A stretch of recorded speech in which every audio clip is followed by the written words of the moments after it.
Mother, I require story before my slumber.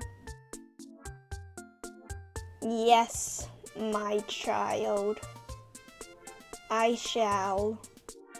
Once upon a time, in a faraway land, there stood a fat, huge, ginormous girl, and she wanted to be skinny. And one night, as she was looking through her window, a shooting star passed by, and she made a wish. She wished to be as skinny as a stick, but it doesn't stop there, because when she woke up the next morning, she became a stick. Whoa. Yes, and her boyfriend couldn't find her the next morning. He found a stick next to him, and he threw it outside, not knowing it was her. That's where their dog played with her, chewed her up, and buried her. The end. I entered my first manga competition! Yeah! It really was an experience and a lot of all-nighters, stress, and worry, but I didn't give up and I finished it, even if it sucked or not. And just like the story introduced at the beginning of the video, my manga revolves around that story. It was one of my favorite bedtime stories my mom told me and my siblings as kids, so I turned some things around, added more plot twists, and made it into my own manga story. I've always wanted to start a manga, but I've always been so scared and nervous to make one, because who isn't? I was scared of messing up my story or being cringe or lame, but finishing this one-shot manga really paved the way for me to just get over it and just do it. And I did! Also, if I never watched Emily and Didas' Spilled Ink episode about them talking about the Kadokawa manga competition, I would have never known about it or even make my first manga at all.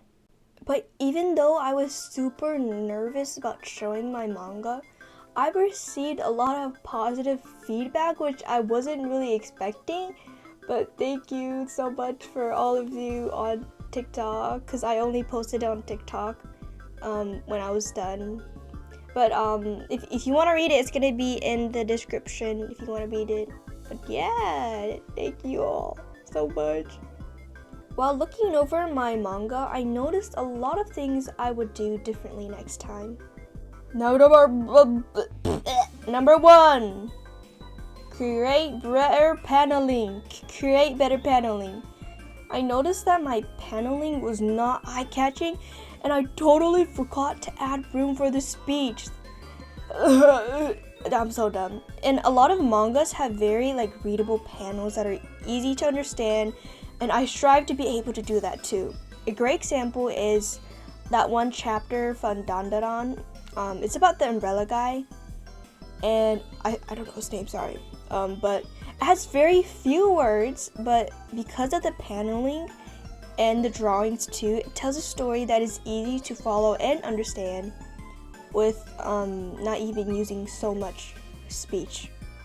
But it's super good. You guys should read that chapter. But good to know, I'll totally leave room for my speech bubbles next time, because I forgot to do that, and it was hard to write the speech in because I needed my drawings to show too. But yes, I will definitely remember to do better. Number 2, draw backgrounds. Okay, I hate drawing backgrounds so much. And in my manga, I tried my best, but it was still kind of half effort.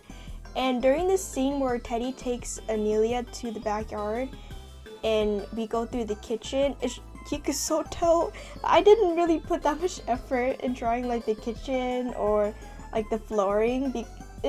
I'm sorry, but I hate drawing backgrounds. But backgrounds are very, very important, especially in mangas, and in any story too. And if done correctly, they can really enhance your story. And I really love Gachiakuta's. No, that's not how you say it. Gachiakuta or Gachiakuta.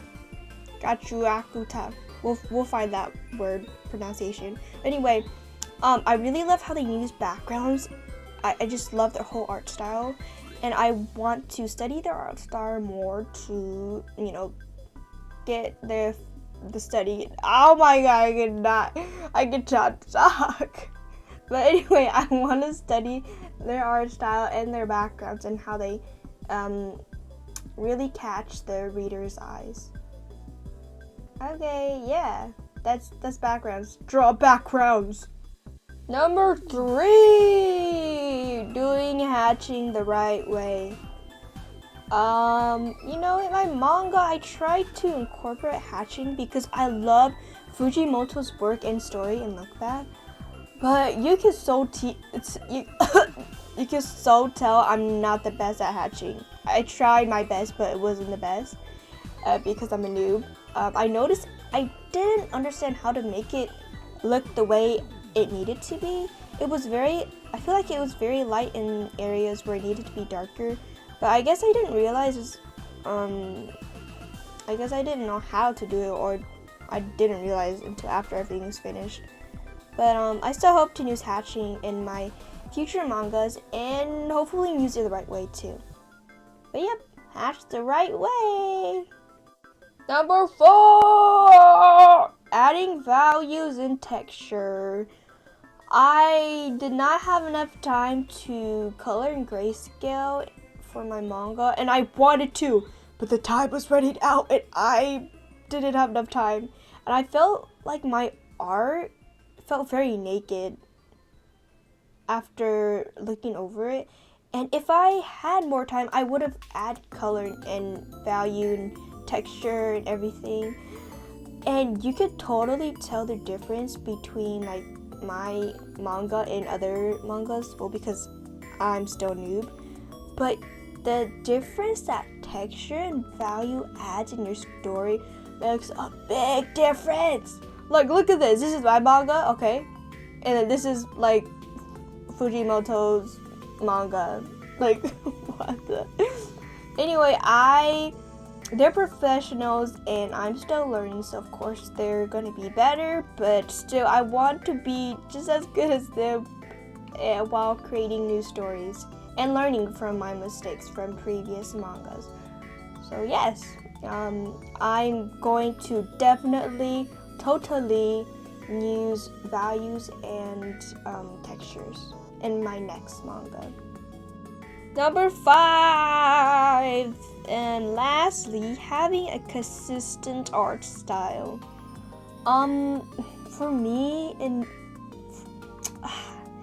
I feel like my manga and my art style wasn't consistent, and my main character's face would change throughout the story, and it wasn't what I wanted.